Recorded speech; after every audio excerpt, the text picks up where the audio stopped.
উচ্চাভিলাষী মহাকাশ কর্মসূচির সবশেষ মাইলফলক হিসেবে যুক্তরাষ্ট্রের রেকর্ড ভাঙল চীন। ৯ ঘন্টারও বেশি স্পেস ওয়াক সম্পন্ন করে মহাকাশ জগতে চীনকে অনন্য উচ্চতায় নিয়ে গেলেন দেশটির দুই নভোচারী কাই জু-ঝে ও সং লিংডং। 航天员来说，现在已经是进入到了黑夜时分了。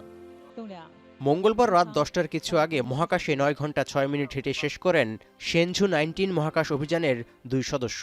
এর আগে ২০০১ সালের ১২ মার্চ ৮ ঘন্টা ৫৬ মিনিটের স্পেস ওয়াক রেকর্ড গড়েছিলেন মার্কিন নভোচারী জেমস ভোস ও সুসান হেলমস, যা টপকে এখন শীর্ষ স্পেস ওয়াকার চীনা নভোচারী কাই জু-ঝে ও সং লিংডং। চীনের প্রথম নারী মহাকাশ প্রকৌশলী সহ ৩ জন মহাকাশচারী নিয়ে ৬ মাসের শেনঝু 19 মহাকাশ অভিযান শুরু হয় গত ৩০ অক্টোবর। সবশেষ স্পেসওয়াকে মার্কিন রেকর্ডকে পেছনে ফেলা ছাড়াও সাম্প্রতিক বছরগুলোতে রোবোটিক চন্দ্র মিশন পরিচালনার নজির গড়েছে চীন। এর মধ্যে চলতি বছরের শুরুতে চাঁদের দূরবর্তী অংশ থেকে নমুনা নিয়ে পৃথিবীতে ফিরে আসাটা ছিল গুরুত্বপূর্ণ বিষয়। আর এভাবেই মহাকাশে আধিপত্য বিস্তারের প্রচেষ্টা চালিয়ে যাচ্ছে চীন। এদিকে মহাকাশে আটকে পড়া দুই মার্কিন নভোচারী বুচ উইলমোর এবং সুনিতা উইলিয়ামসকে ফিরিয়ে আনার মিশন পরিকল্পনা আরেক ধাপ পিছালো নাসা।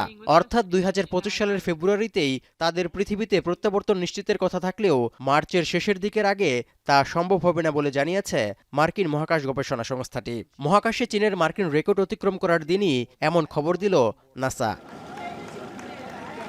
বোয়িংয়ের স্টারলাইনের মাধ্যমে মাত্র ৮ দিনের জন্য মহাকাশে যাত্রা করে চলতি বছরের ৫ জুন বিপাকে পড়েন বুচ উইলমোর এবং সুনিতা উইলিয়ামস।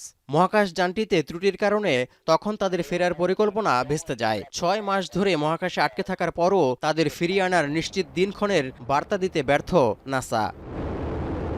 তৌহিদুর রহমান, এখন বিশ্ব। সানবিট সব দিবে সামাল। সানবিট ম্যাজিক প্রেস ডিশওয়াশিং এর মাথা ঘোরানো সলিউশন।